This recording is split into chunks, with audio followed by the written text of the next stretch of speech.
Bem-vindo, todo mundo, e aqueles que estão assistindo virtualmente, ou aqui ou num outro momento. É meu prazer introduzir o Igor Alarcon-Blatt, que vai nos falar sobre nós invariantes. É uma construção. Pode começar. Obrigado, Getro. Talvez seja um pouquinho mais de 30 minutos, depende de como eu conseguir falar aqui, mas primeiro eu queria dizer que eu sou o Igor, né? Boa noite a todo mundo.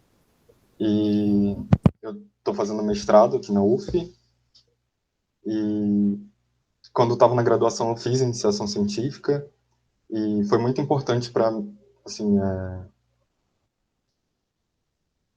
para eu desenvolver meus interesses mais específicos na matemática, digamos assim. E a primeira coisa que eu vi na iniciação científica foi a teoria de representações de grupos finitos. E acabou que, quando eu fui para o mestrado, eu fiz álgebra 1 com o Getro. E acabou que ele também, a área que ele trabalha também tem bastante relação com teoria de representações e tudo mais. E acabou que ele se tornou meu orientador no mestrado, meio que devido a isso, né?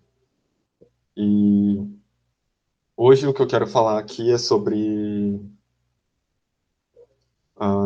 teoria de nós e invariantes, só que vai ter bastante relação com teoria de representações, de uma álgebra de Lie, e assim, todas essas teorias são bem extensas e têm seus próprios interesses, digamos assim, mas essa é uma maneira que elas se relacionam, e eu acho que é interessante, e isso, inclusive, é o tema da minha dissertação no mestrado. E começando, eu preparei essa apresentação... não está em tela cheia. Eu preparei essa apresentação da seguinte maneira. Primeiro, a gente vai definir o que é um nó para a gente e o que são diagramas de nós. Depois, a gente vai definir o que são nós equivalentes. Vai apresentar os Rademacher moves.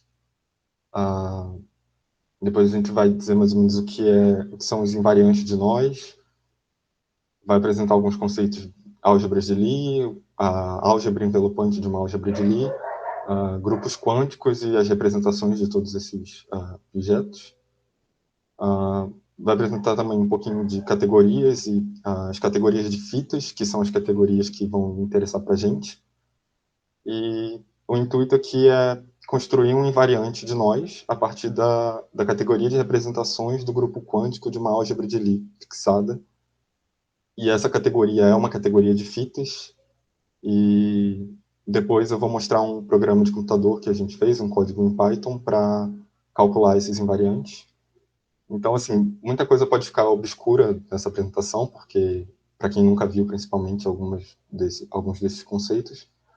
Mas a ideia aqui é meio que contar uma historinha e, de repente, desenvolver o interesse, despertar o interesse de alguém por alguma dessas teorias, enfim. E mostrar uma maneira, uma aplicação, né, dessas teorias. Bom, então, o que vão ser os nós para a gente? A noção na vida real que vai representar o que é um nó matematicamente para a gente é mais ou menos essa daqui. Imagina que a gente tem um cordão, a gente corta ele, faz nós arbitrariamente nele e depois cola essas pontinhas de volta. Esses vão ser os nós para a gente. É basicamente essa a ideia mesmo, tem que ser fechado, né? Por isso que a gente cola a pontinha de volta.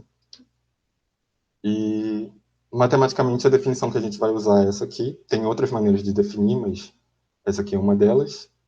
E um nó para a gente vai ser um mergulho do círculo S1, que está no plano, né, em R3, e com uma orientação fixada. Então, a gente vai se imaginar percorrendo o nó numa certa direção.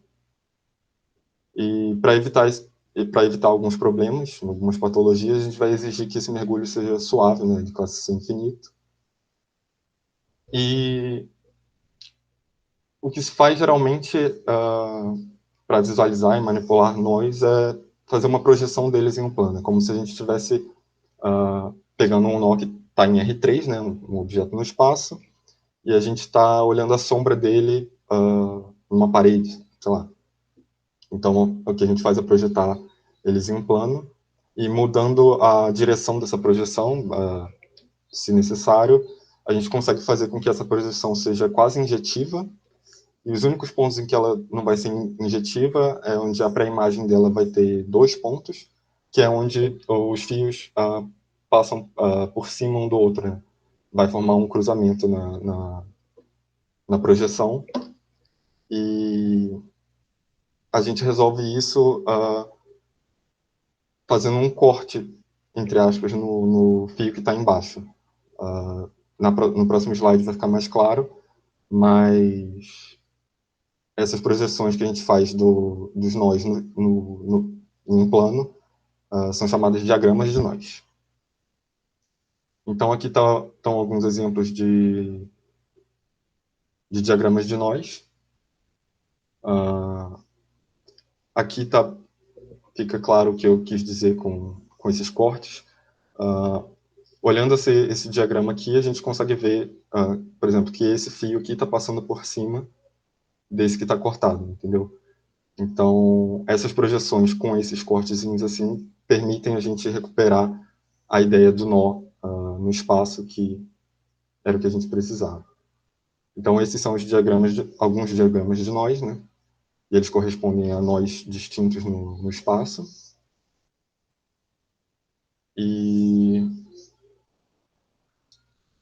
a gente vai precisar também na noção de equivalência entre nós. Então, imagina que eu tenho um nó e eu começo a dobrar ele de qualquer maneira, ou manipular ele sem cortar. Então, eu posso obter um outro nó desse jeito aqui, só que eu não estou mudando o nó em si, né? Eu só estou mudando a forma com que ele está no espaço. E então, isso para a gente deveria corresponder ao mesmo nó, já que a gente não cortou e mudou a amarração dele. A gente só manipulou ele. Então, formalmente, o que vai ser uma equivalência de nós para a gente vai ser,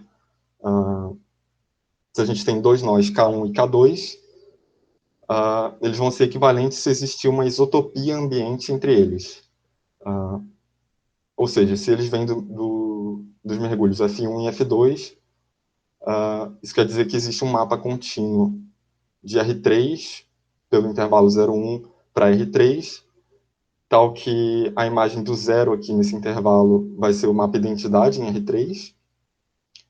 A imagem de cada T aqui no intervalo vai ser um homeomorfismo de R3 para R3. E a imagem do 1 nesse intervalo, quando composta com o primeiro mergulho, vai dar o segundo mergulho, que é o segundo nó. A ideia aqui é tipo de uma homotopia de homeomorfismos, né? Uma homotopia entre os mergulhos F1 e F2. Né? E por que a gente precisa fazer isso? É meio que para deformar o nó e transformar um em outro, a gente precisa deformar o espaço em volta do nó também. Isso para evitar alguns problemas. Tipo, se eu apertar um nó, ele se desfaz, ele vira um fio liso. Isso intuitivamente. Né? Mas, enfim, seguindo, essa vai ser a nossa definição de equivalência entre nós. E, em geral, é um problema bastante difícil determinar se 2 nós arbitrários dados no espaço são ou não equivalentes, né? E essa equivalência pode ser expressa também através dos diagramas de nós, que são aquelas projeções. E isso se deve ao Reidemeister, que foi um matemático alemão, e ele descobriu um conjunto de movimentos que você pode fazer nos diagramas de nós, que capturam completamente o conceito da isotopia ambiente ou da equivalência de nós em R3. E esses movimentos são os seguintes. Se você tem um pedaço do diagrama do seu nó que está dessa maneira aqui, tem esse loop, você pode esticar ele sem alterar o nó correspondente, né, a esse diagrama. Ou seja, Você obtém um nó equivalente quando você faz esse processo. Esse é o primeiro movimento de Reidemeister. O segundo é se você tem um fio passando por cima do outro aqui. Primeiro, nota que eles não se entrelaçam, né? Esse aqui está passando por baixo, continua passando por baixo, e esse da esquerda está passando por cima e continua passando por cima. A gente pode puxar os dois e formar dois fios separados, né? Sem estar um por cima do outro. E não importa qual esteja em cima ou qual esteja embaixo, a gente pode fazer isso, continuando com o mesmo nó no espaço. E o terceiro é quando a gente tem um cruzamento desse tipo aqui e um fio embaixo desse cruzamento de um lado, a gente pode passar para o outro lado do cruzamento também sem alterar o nó. Isso tudo é bem intuitivo, né? Na vida real a gente pode fazer isso, né? Sem cortar o nó. Então, nos diagramas, isso vai corresponder a esses três movimentos aqui, chamado os Reidemeister moves. E é um teorema que dois diagramas de nós vão representar nós equivalentes no espaço, se e só se existir uma sequência de Reidemeister moves que levam um ao outro. Aqui eu coloquei um exemplo, foi a única imagem que eu achei pronta já de uma sequência de movimentos de Reidemeister sendo aplicada.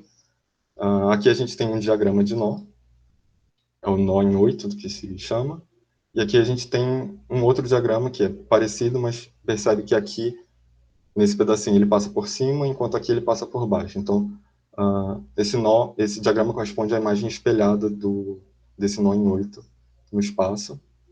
E aqui a gente consegue ver que, aplicando essa sequência de movimentos de Reidemeister, a gente consegue chegar de um ao outro.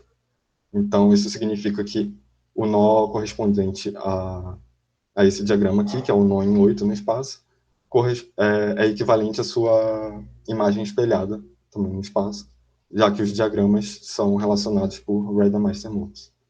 Aqui, só para entender rapidinho, ele está pegando esse pedaço da esquerda aqui e está passando por baixo desse fiozinho aqui primeiro, usando um Reidemeister do tipo 2, depois ele passa aqui por esse também, usando o Reidemeister do tipo 2, aí ele faz isso com esse pedaço aqui também, passa por esse fiozinho e esse fiozinho aqui. Depois ele passa o que sobrou por um cruzamento, por isso ele precisa usar o Reidemeister tipo 3. E aqui sobra um outro pedacinho e ele consegue passar para o outro lado usando um tipo 2 e assim por diante, até chegar nesse outro diagrama aqui.